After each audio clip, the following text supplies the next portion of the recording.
to go ahead and get started. Welcome, everybody. Thank you for joining us today. This is Promoting the Success of Non-Traditional Students, the B.A.P model with Dr. Hunter Boylan. So welcome to the latest webinar in our Engineerica Education Keynote series. We are so pleased to be bringing you this complimentary presentation. For those of you who are new to us, Engineerica specializes in academic center management systems for higher education, and you may be familiar with some of our software applications such as Academia and AccuCampus. And I want to give a special welcome to any Engineerica clients joining us today.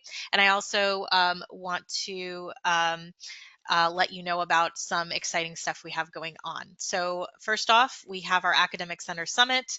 If you would like to see presentations, more presentations like the ones in our webinar series live and in person, we are going to host that in Orlando, which is right near our company's headquarters. We are going to be having that on the grounds of UCF. We are going to be featuring a tour of the UCF SARC, the Student Academic Resource Center. We have some really great breakout sessions. Sandra McGuire is going to be our keynote speaker. We are going to offer some networking opportunities and a really fun excursion. So if that's something you're interested in, we are currently open for registration. Nick, would you be able to post that link in the chat for everybody if anyone wants to take a look at that and consider joining us?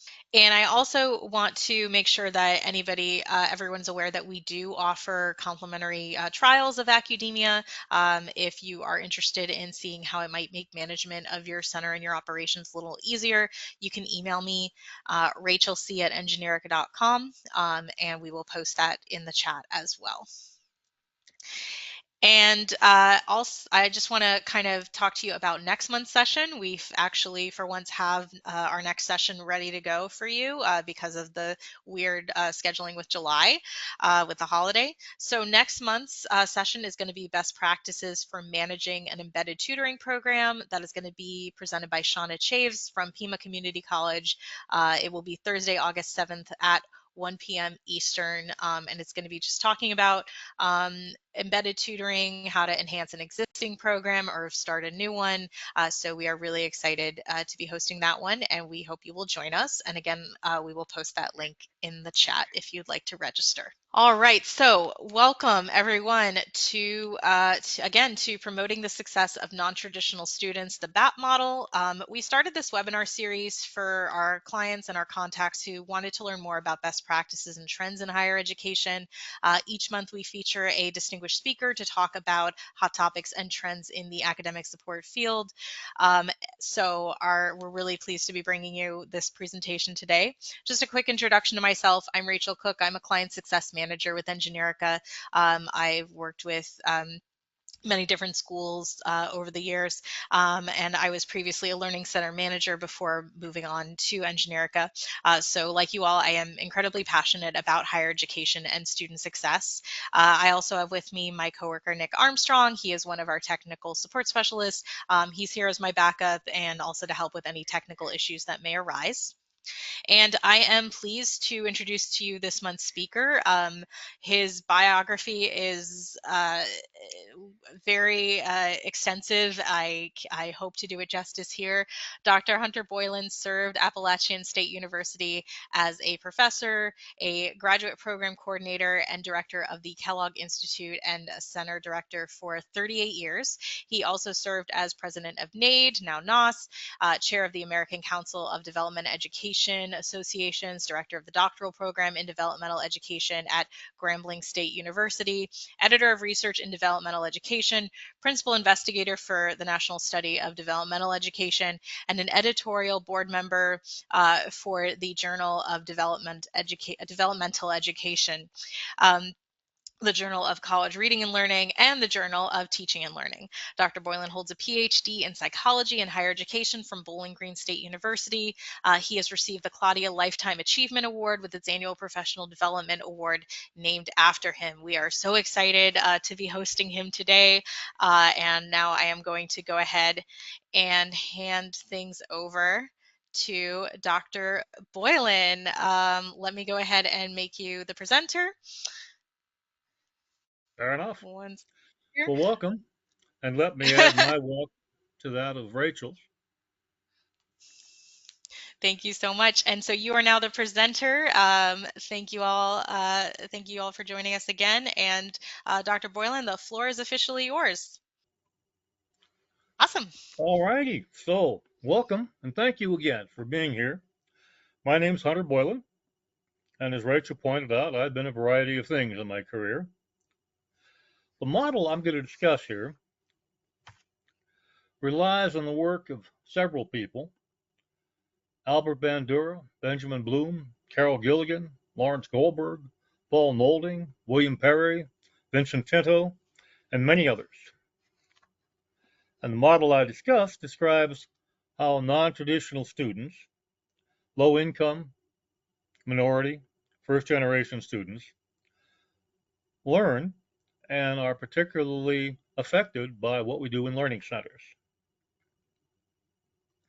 Now, I should point out that what this model applies to non-traditional students, it also applies to your general student population. It sort of depends. And here are some of the things it depends on. Bloom and Nolding and others point out that cognition, what you learn, what you know, how you process information, is about 50% influenced by what you already know and how you process information.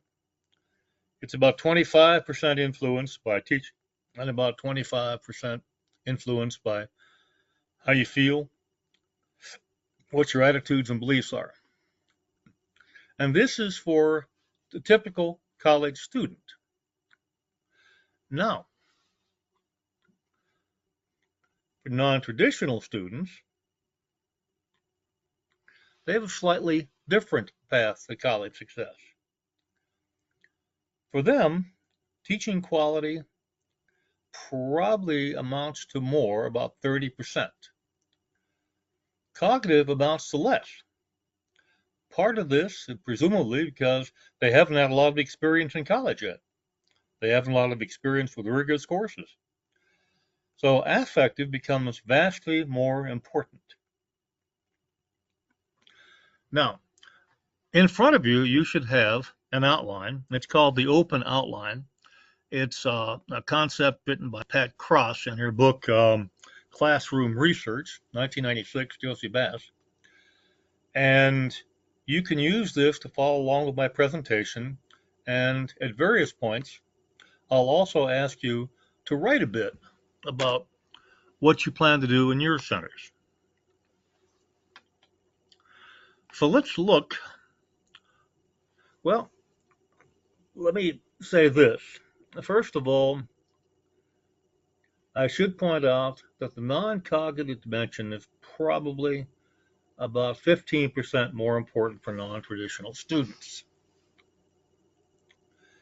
And this has implications for how we do our business in learning centers, in academic advising, in coaching programs, in tutoring programs. We have to be vastly more attentive to the affective dimension, particularly for our non-traditional students.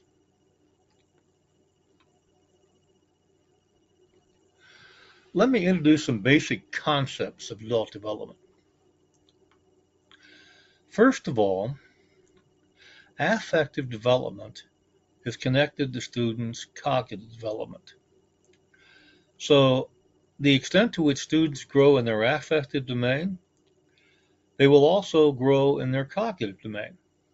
Now, just for those people who may not be familiar with this, cognitive has to do, once again, with how we process information, essentially. It's what Claire Weinstein calls the executive functioning. It's how we make decisions, how we process information, how we learn new formulas, how we learn new information. So, adults have a tendency to learn through their experiences. In other words, everything we say or do or act towards our students has an impact on their experiential backgrounds and how they perceive us and the people around them and the people in their community. And adults learn best in supportive environments. And this is one of the things that's very hard to teach to undergraduates. Those of you who have undergraduate tutoring or coaches, it doesn't matter what kind of a day you had. You have to greet your students as if you're welcoming them there. And I'm sure you cover this, but it's impossible to overemphasize how important it is for you and your staff to learn to be your best and be supportive. I remember taking my first tour of a learning center. This is back in the 80s, I think. And I walked in and there was a sign that says, "No smoking." And I followed that and saw a sign that says, "No food and beverage." So part of what I'm trying to emphasize here is that your learning center, your advising program, your tutoring program, your coaching program should be a pleasant environment. You shouldn't post things that say negative things about your learning center up front. If you have to tell people that they're not supposed to smoke, then there's probably something wrong with your institution. And if you have to tell people that they shouldn't take food and drinks into a computer lab, then your students can simply pleasantly point that out to them. Now, the B.A.P model includes the following. They include belonging, and the B, obviously, stands for belonging. The A stands for autonomy, and the P stands for purpose. So belonging is the feeling of security and support, or the acceptance and inclusion and support in the environment. Now,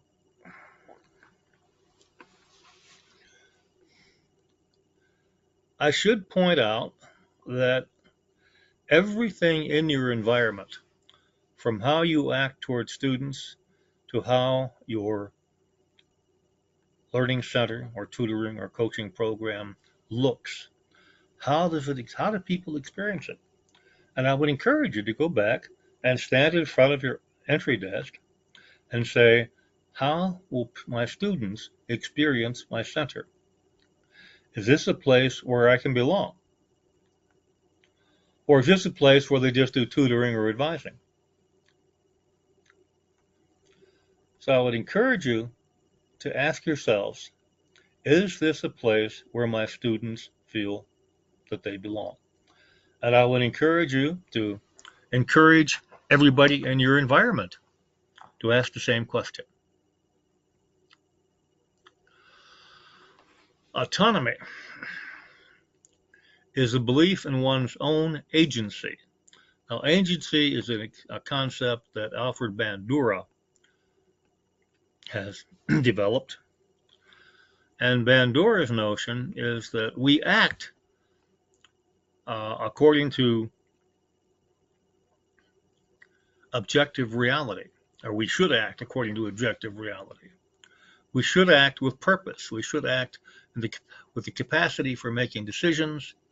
We should do so based on objective reality, and would do so without coercion by others. Now, in doing this, we also have to learn to accept responsibility for the outcomes of those actions.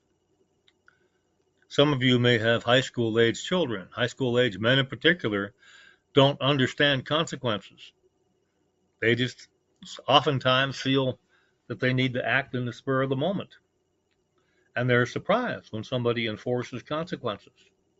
Of course, those of you who have already done this, enforce consequences for decisions, probably don't have this problem. But autonomy is both the belief that you are capable of acting on your own and the belief that you are accountable for the outcomes of whatever actions you choose.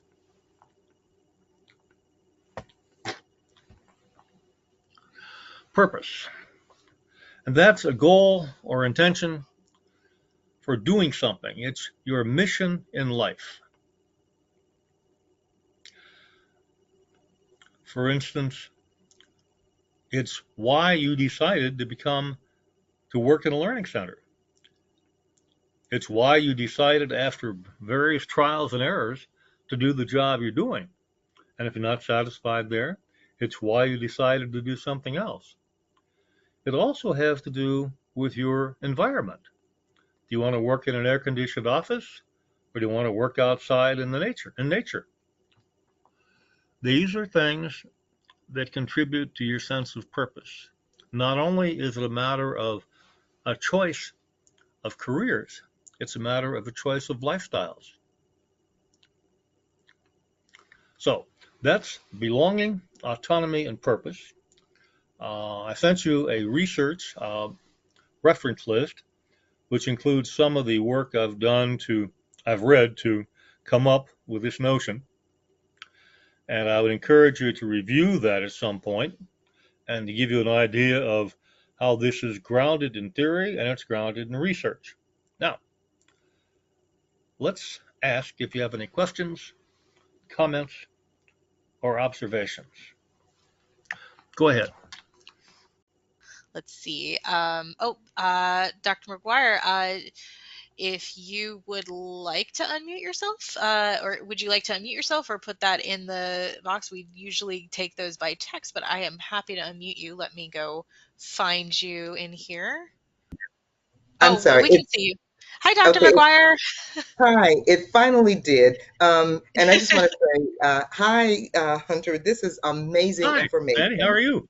I am well. I'm well. And this, you don't have to answer this now, but this is such amazing information. But unfortunately, in today's climate, so many people are afraid to even talk about any of these ideas.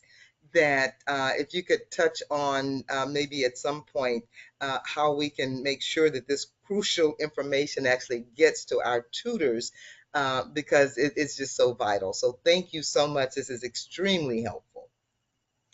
Well, thank you, Sandy. I appreciate it. It looks like we have another question. It's what concerns do you have concerning the process of reaching students with learning disabilities such as ADHD? Such as? Such as ADHD. ADHD. Okay, I think, and this is there are some things I know as facts and some things which are opinions. This is my opinion. In my opinion, probably, if you have ADHD, probably the most important dimension is going to be belonging. Purpose and autonomy can come later, but I think belonging is one of the most essential elements for ADHD students to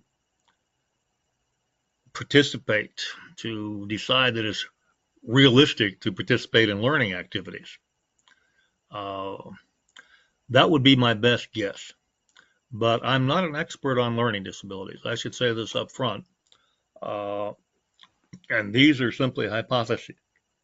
Are there other questions? So I don't see any other questions yet, but I just want to point out this comment that we received, which is from Wendy. She says, I appreciate the principle of autonomy. Being able to choose is a fundamental human need. Absolutely. I agree. Yeah. Thank you.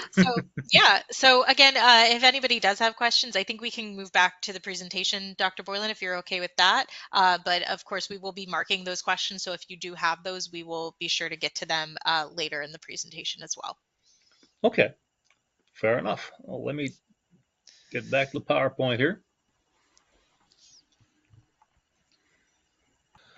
So how do we promote belonging?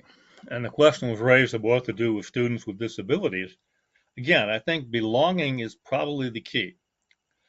But one way to promote belonging is to encourage membership in clubs or organizations, athletic teams, or choirs. Now, I should probably clarify what I mean by athletic teams. Varsity, I used to be a varsity athlete. I used to play football in college. I got up at 6 a.m., went to training table and had breakfast with the rest of the team until 8. Went to class from 8 till 2. At 2 o'clock, we started practice. and we practiced until 5, and then we went to the training table, and then we had skull sessions until about 7. Now, I'm sure things have probably changed since I was in college, but nevertheless, by the time I got back, I was too tired to study. And so I'm not recommending belonging part to an athletic team is going to increase the likelihood that you stay in college and persist and graduate. It's also probably more important to belong to university clubs, choirs, student organizations, intramural teams, etc. I had a doctoral student of mine do a dissertation on the relationship between retention and gospel choir participation. And he found, not to many people's surprise, that students who were in the gospel choir were much more likely to be retained and to graduate than other students who did not participate in such things. So encouraging memberships in these organizations is one way to encourage your students' sense of belonging. I've already talked about making students feel welcome when they visit your office, when they visit your program. You probably, if you're learning center directors or if you're in some management position, have a private office. And usually we do a pretty good job of making these inviting. If not, we probably should. Secondly, I would encourage you once again, stand in your learning center, in your coaching program, in your program's offices, stand in the middle, look around, and see how you feel. See if it makes you feel welcome. Fourth, we need to demonstrate non-judgmental attitudes. I remember when I was in college, I had a professor who was sarcastic and judgmental. And he would frequently say to me, he'd say, perhaps our football player would like to have a comment on that. That's assuming, of course, that he's read any of the material. Or he'd look at somebody else and he'd say, oh, perhaps our cheerleader would like to comment on that, assuming, of course, that she's read any of the material. In other words, he was making judgmental comments. That did not make me feel good about his class. It did not make me feel good about him. And so one of the things we knew we need to do is to demonstrate a non-judgmental attitude in our dealings with students. It doesn't matter if they're Christian or Protestant, straight or gay, Republican or Democrat. We don't judge them. And finally, we avoid criticism suppression. And this is when people differ in their opinions from you, and you criticize their differences. So we need to make sure that we avoid the appearance of criticizing anybody's expression of their beliefs, values, or attitudes. Hope that's clear. Now, what I would like you to do, and this is, you can take down a sheet of paper, you can download the form I've sent to Rachel. You can do anything you want and write down how you think you would promote belonging in your program. And write down one thing you'll do differently next week. And I'm going to give you about 5 minutes to think about this and to do it. All right, go ahead. And remember, here are some tips to promote belonging. So, Dr. Boylan, while we're waiting for folks to write those down, do you want to take one more question? Because we did have one come in. Okay, fine. I'll be happy to take it. All right, so this one starts with, Dear Dr. Boylan, thank you for the wonderful presentation. Your discussion on student support services was very insightful. It brought to mind a common challenge in higher education. While resources like learning centers are available, the students who need them most are often the least likely to utilize them. I know that very well. This leads to my question. Does the research indicate whether non-traditional students differ in this regard? For instance, given their often clearer goals and external responsibilities, do they exhibit stronger motivation or fewer barriers when it comes to seeking academic help from learning centers? That's a Okay. really good question. Wow, and I could do a presentation separately on how to get students to come and visit your learning centers.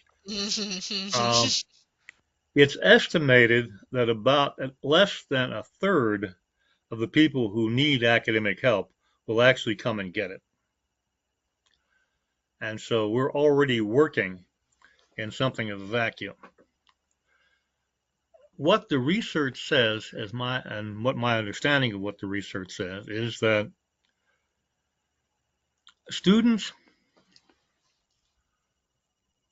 black and brown students are not particularly trusting of programs where they're run by a predominance of white folks.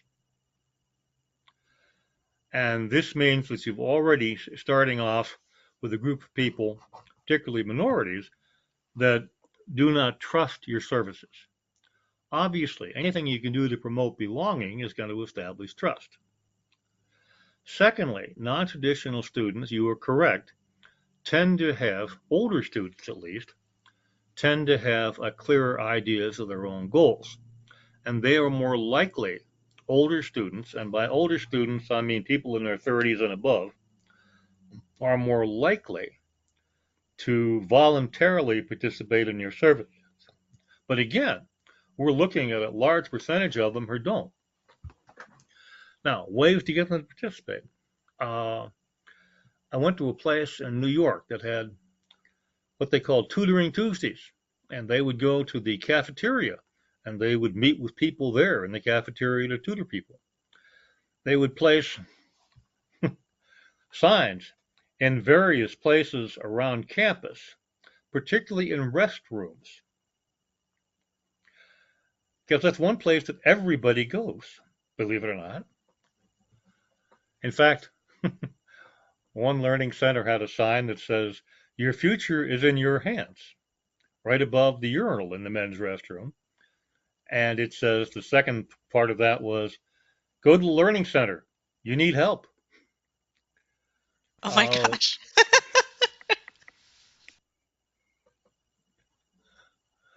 Well, that probably wasn't the best of examples, but the point is we need to do a much better job of advertising what we do than what we've already done. And about 10% of our efforts as directors of programs should be spent not only in training and coaching and counseling, but should also be spent in advertising. So, summary here is, on the one hand, older students are indeed more likely to have a feeling of autonomy. But older students also, like anybody else, are likely to reject your services unless they're encouraged in some way. Minority students, I hate to say this, but there is, and research has consistently shown this, a distrust toward things that are operated primarily by white folks. And if nothing else, I would encourage you to hire more people who are not represented in your learning center or not represented in your coaching program or advising program. So I hope I've provided at least some answer to your question. Yeah. There's probably more I could provide. Dr. McGuire has a couple of things to add there. She says stereotype threat is a huge problem. Black students have told me that the tutors act as if they are not as smart as other students. That's obviously a huge problem. And another attendee, Natasha, says we are battling this in the online environment. And although during surveys and focus groups, online students have expressed wanting more avenues for belonging, we find once resources have been, et cetera, have been produced, that they're not being used. Oh, and then she has a question which we will get to which we can get to now or at the end, sorry, what advice do you have on engaging our online students to use these resources? So Natasha, I think Dr. Boylan wants to move on, but I'm not sure how you feel. But we can move on and get to that question later. But thank you, Natasha, for sharing your perspective there. So we will mark Okay. that. Well, thank you, Sandra. Dr. McGuire, I appreciate it. Okay, let's move on to autonomy. One way we promote autonomy is to give students a variety of choices. And by this, I mean specifically that we let students choose how they want to take the test. We let students choose if they want to engage in a project, they want to take a written test or a multiple choice test. To whatever extent we have available to us, we should offer students choices, and we should hold them accountable for the results. If they choose a multiple choice test, then we have to ask them, would you do better on a project? Would you do better if we asked you to do something else? And when we say, would you do better, we're asking them if they would alter their decisioning and if they accept responsibility for their decision. One of the most common things I hear among students is I didn't do this because the dog ate my term paper. In this case, the computer crashed. I'm sure you've heard it all. And of course, the object of all of the excuses is somebody else. When in fact, the students did not do the amount of work required in most cases to master the material. So they refuse to accept accountability for their actions. So this is one way we have of encouraging accountability, to say to people, well, what happened as a result of the choice you made? Tell me about it, and how do you feel about that? And how would you make choices differently next time? So we also need to help students see the relationship between their actions and the outcomes. If they choose not to attend class, there is often a consequence for that. If they choose not to do the homework, there is often a consequence for that. If they choose not to go to tutoring, there is a consequence for that. And so we have to remind people fairly consistently about the relationship between their actions and the outcomes. And finally, we have to model the behaviors of autonomy. We have to be able to make decisions without coercion, although it's difficult in these times. We have to be able to make autonomous decisions, to decide what we want, to decide to tell students how we are living the lifestyle that we enjoy, and how we have made decisions based on that lifestyle. So these are things we need to do to promote autonomy. So let me ask you, think about how you would promote autonomy in your program, and write down one thing that you promise to do differently next week to promote autonomy. And here it is again. There are some examples of what you might do to promote autonomy. So Dr. Boylan, while folks are writing that down, we did have the question. What advice do you have on engaging online students to use the resources and the online learning centers? Okay, what advice do I have? Well, I've already given some of it. Yeah, so Natasha was to elaborate. She said many of the school's online students are non-traditional. Right. So the question, I'll repeat it again. I'll repeat it.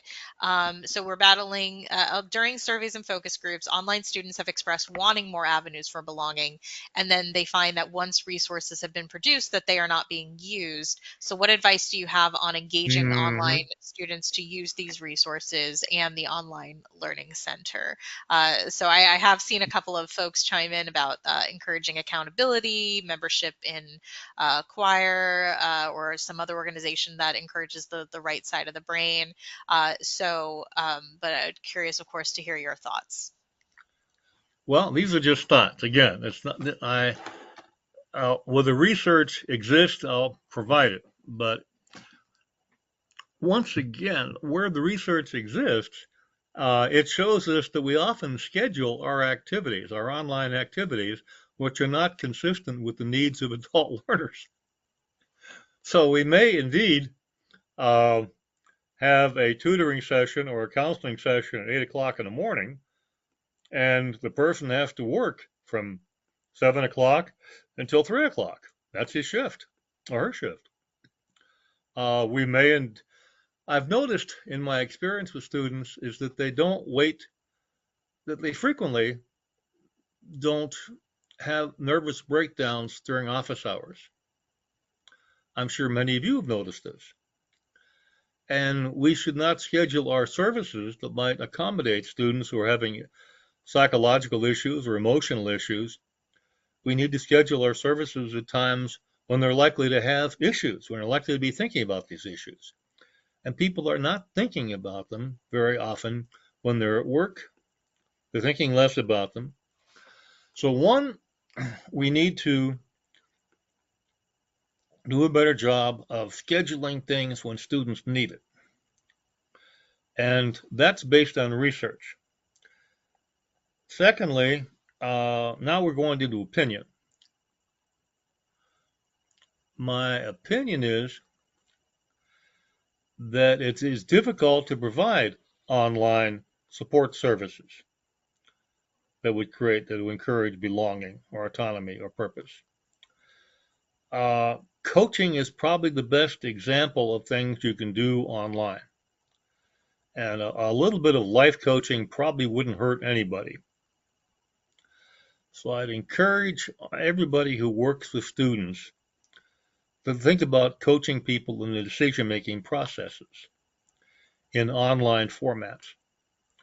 I think we should provide online workshops that are available as needed on various issues that students might face.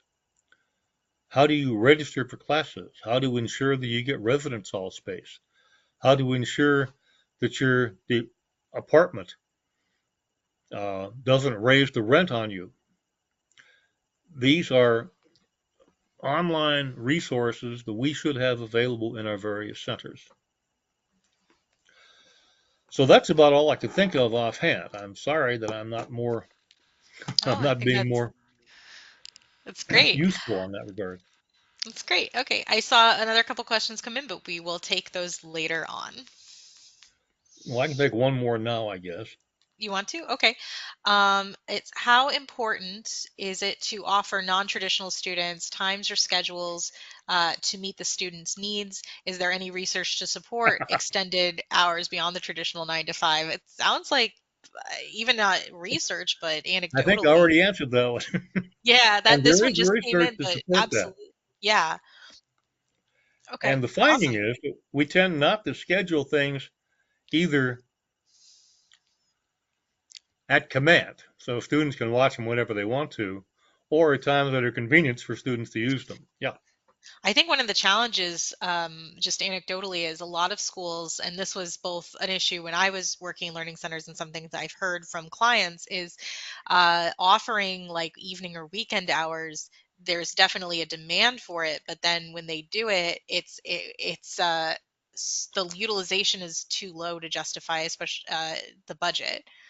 Which is a shame. Yep. And that's the problem for the bean counters to worry about. I think sometimes we have to do a better job of advocating for our budgets. By the way, remind me to talk about private foundations and how you can use them to get money. I will put a note. Okay. Okay. I assume everybody's had a chance to write down something they'll do differently next week to promote belonging. And let's hit this final one. How to promote purpose. I am not a great fan of vocational inventories. I've studied them. I've read the research on them. and they're probably best used as for discussion. But they help students think about making the choices that are going to involve their careers and their lifestyle. So one of the activities that I would encourage, and there are lots of vocational choice inventories. Let me check this. Interest inventories is what they're called these days. One has been around forever. It's a strong interest inventory and is based on Holland's theory of career choices.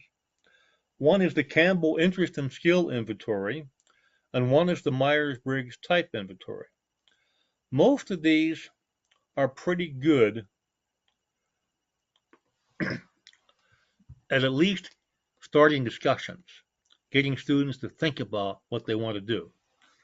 Now, I do remember that my sister, who's probably old but couch potato, wound up with a vocational purpose of being a forest ranger, which she had no avocation whatsoever. I wound up also being a forest ranger, which I had some of an avocation. So these are not necessarily the defining terms of your life, but they are useful in terms of getting students to think about the future. Have students write goal statements. That's pretty simple. When a student comes into your for a tutoring session and wants to learn how to solve a particular problem, have them state that that's the goal. That's the goal of this session now, to solve this problem. Now, what other goals do you have? We ask students to write down goal statements as part of any activity we perform. We should ask students to write about their futures. Remember Alvin Toffler in his book Future Shock and Future Waves back in the 70s wrote about an assignment he gave his high school students. And he said he asked them to write down 3 things that would happen on Earth during the foreseeable future. And they wrote down nuclear holocaust, collapse of the American economies, invasion from outer space. Then he asked them to turn the paper over and to write down milestones they saw in their own life. They wrote down graduating, getting married, getting a job, having children. And all of this, of course, in the midst of invasions from outer space, nuclear holocaust, and collapse of the American economy. So it shows, and he showed, that students don't think much about their futures. They think a lot about their future on the weekends, but they don't think about what they're going to do in their future in their life. And finally, we need to encourage students to discuss their lives, to discuss their cultures and their values. I remember I had a student who wrote an English essay, and in it he talked about how toothpicks were a result of sex between a tree and a chainsaw, which I thought was kind of an interesting, if nothing else, a novel thought. On the other hand, his English teacher thought he was obsessed with sex and violence, and he reported them to me for some counseling. I told him to change instructors myself. But we need to encourage students to discuss their culture. In his particular culture, that's how he saw things. That's what he valued. We need to have them discuss their lives. And so these are things that help students develop a sense of purpose, why they're in college. We've found, and the research is pretty consistent on this, is that students who have a purpose in their vocations and purpose in their lifestyles are more likely to be retained than students who don't. So what I will ask you to do again is take about 5 minutes and think how you promote purpose in your program, and write down one thing you'll do differently next week. And we do have another a comment that I will read out. Not a question yet while we're waiting for folks to do that. That's okay. Comments are welcome too. Yes. This is from Wendy. She says, our college, like many CCCs, has a growing vocational / CTE program. We're seeing notable Have they what? success with a growing vocational / CTE program. I believe. Oh, okay. Yep. Yes. We're seeing notable success with having embedded tutors in programs like auto body, welding, electrical, etc. Yes. It's important to acknowledge and encourage vocational options as well as traditional academic career paths. That is a great comment, and I couldn't have said it better. We tend to undervalue vocational and CTE programs, and yet a great number of our students, particularly at community colleges, are enrolled in these programs and have academic needs in these programs. And so I can only say to Wendy that I agree wholeheartedly. And Sandra is also saying, one second here, there's research that shows that values clarification improves test performance. And Dr. McGuire said that, and she has shared a link, which I am going to share to everybody. Yes. Good. Because Thank you. I want to make sure everyone sees Thank that. you, Dr. McGuire. I appreciate that very much. And she is And correct. Yes. And that's there for anybody who wishes to take a look. Values clarification is often part of exercise that we do in student coaching programs. But it wouldn't hurt to just have your tutors and your counselors and your advisors be aware that students need to clarify what their values really are. And that this too, this is part of establishing meaning and purpose. And the research is fairly consistent on this. Yeah. And Wendy adds, it's beautiful to see how learning assistance principles and the tutoring cycle apply to learning in vocational areas too. Oh, absolutely. Absolutely. And thank you for bringing that up. I think that's an undervalued portion of our activities. Yes. And Ed suggests ask students concerning their view of goal setting and the importance of having a strategy to achieve their goals. Right. Absolutely. Again, I couldn't agree more. Once we set goals, we have to develop strategies for accomplishing them, don't we? I've always liked the principles of reality therapy, which in essence asks what you're doing with your life right now and how you would change it if you would. And two, what are you doing to make that change take place? Dr. McGuire just shared another resource that I have shared with everybody in the chat for anybody who'd like to take a look at that. She said it's a more extensive resource. Good. Thank you. Thank you kindly. Yeah, among the materials I sent to you was a reference section that I'm sure will probably have some of the same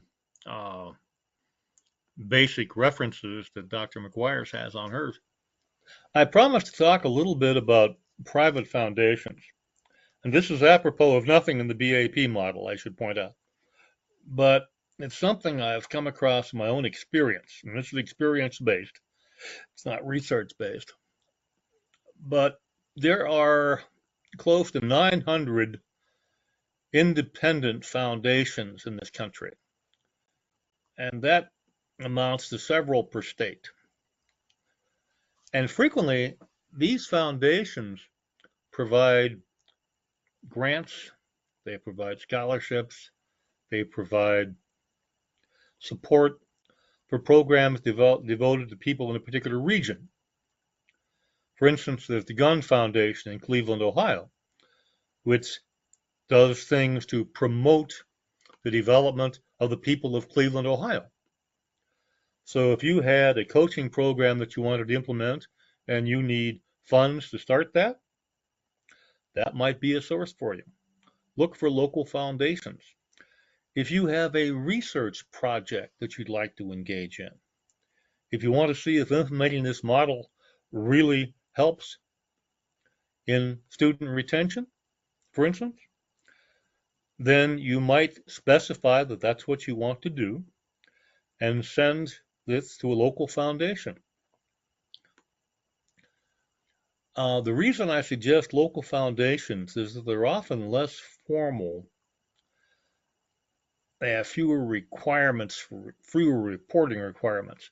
I've worked extensively with the federal government, and it, frankly, is a pain in the, never mind, it's a pain to work through all the forms and all of the bureaucratic requirements. Local foundations have fewer of these.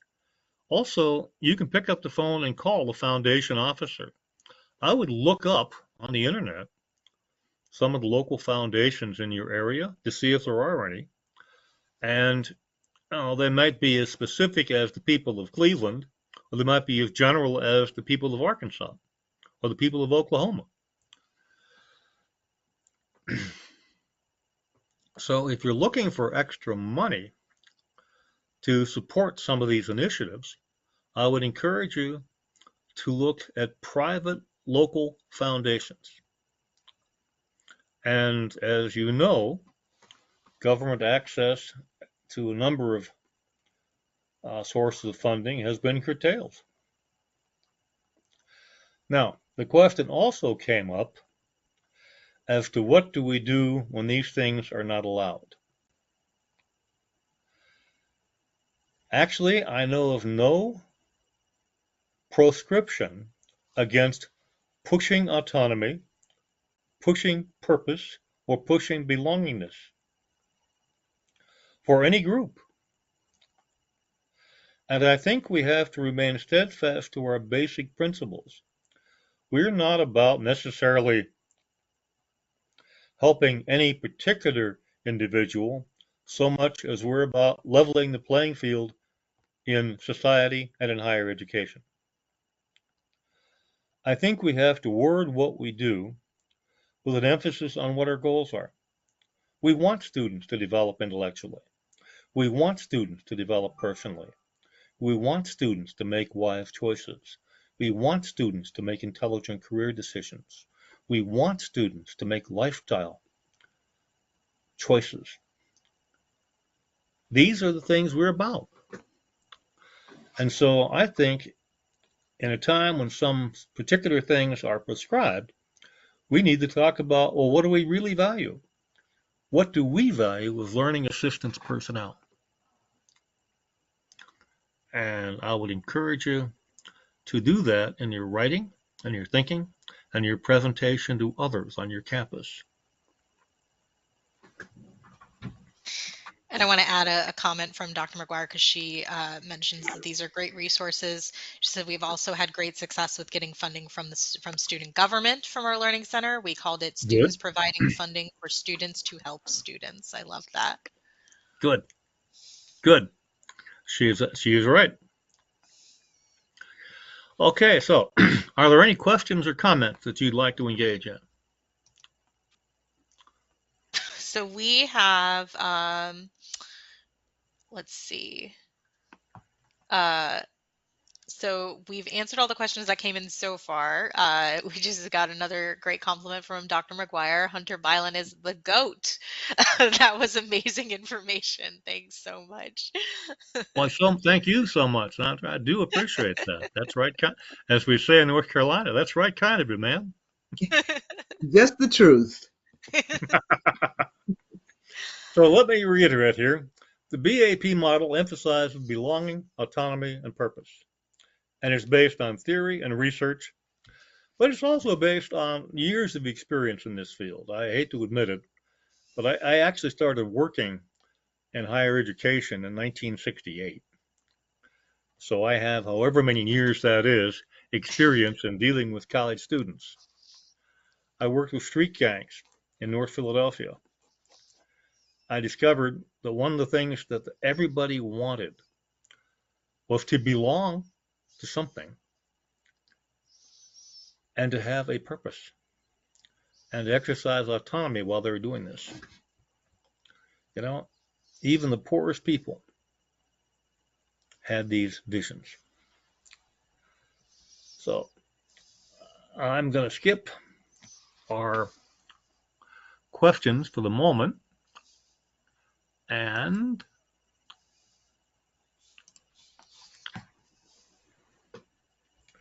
move to something by one of my favorite presidents, Teddy Roosevelt. I should point out that Teddy Roosevelt, in spite of the fact that he has been criticized widely for some of his positions on various issues, is also the person who pretty much stopped monopolies in the United States. He tried to redistribute wealth in the United States. He promoted conservation, and he won the Nobel Peace Prize for settling the Russo-Japanese War. One thing that he said was that do what you can, and don't be bothered to have limitations. Do what you can, and do it with what you have. I mean, let's start with the resources you currently have available to you. You don't have to get more. Let's see how you're distributing those. Do it where you are.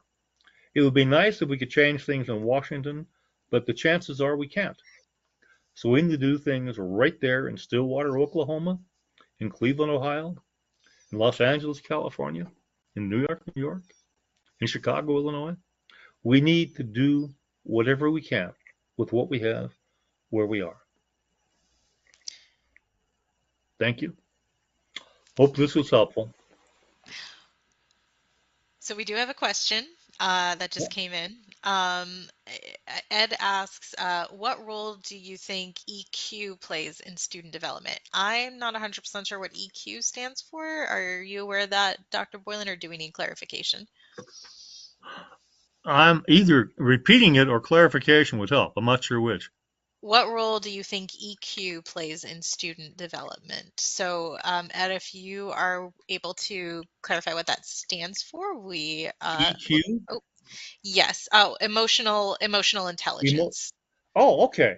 Yes, I'm sorry. I haven't heard that abbreviation before either. So thank you, Ed and Wendy, for clarifying that. Thank you. Well, emotional intelligence is probably a combination of all these things. It particularly has to do with autonomy and purpose. Emotional intelligence is Gardner's concept that, and a variety of other people's concepts, by the way, that people develop not just in terms of intellectual capabilities, but also in all sorts of other capabilities. How well they socialize, how well they do music, how well they can carry on conversations. And so what do I think emotional intelligence has to do with this? Everything. In fact, I think that what I'm talking about are components of various types of emotional intelligence. And if you're already working with emotional intelligence, go ahead. I wouldn't ask you to change any research-based thing that you were doing, but I would ask you to be attentive to these variables in what you are doing. Hopefully that makes sense. Thank you. I think we might be at the end of questions. If anybody does have any questions, you can feel free to email those to me, Rachel C. at Engineerica.com. I'm happy to pass those along to Dr. Boylan. And Wendy wants to point out that if anyone is interested in learning more about emotional intelligence, you could see the works of Daniel Goleman and Skip Downing. I had when I worked in higher ed, I had the opportunity to attend the OnCourse conference a couple times with Skip. So that was yeah, I really liked his stuff. And I want to thank, if you're still on the line, Sandra, thank you very much. I appreciate all of your help and your comments.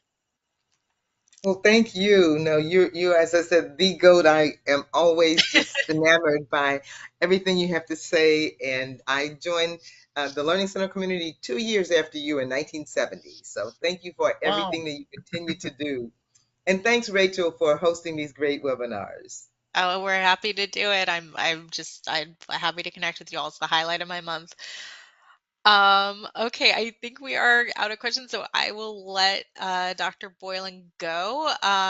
Again, if you want to download the resources that he mentioned, that is in the in the tab labeled materials. It just looks like a little piece of paper with a paper clip.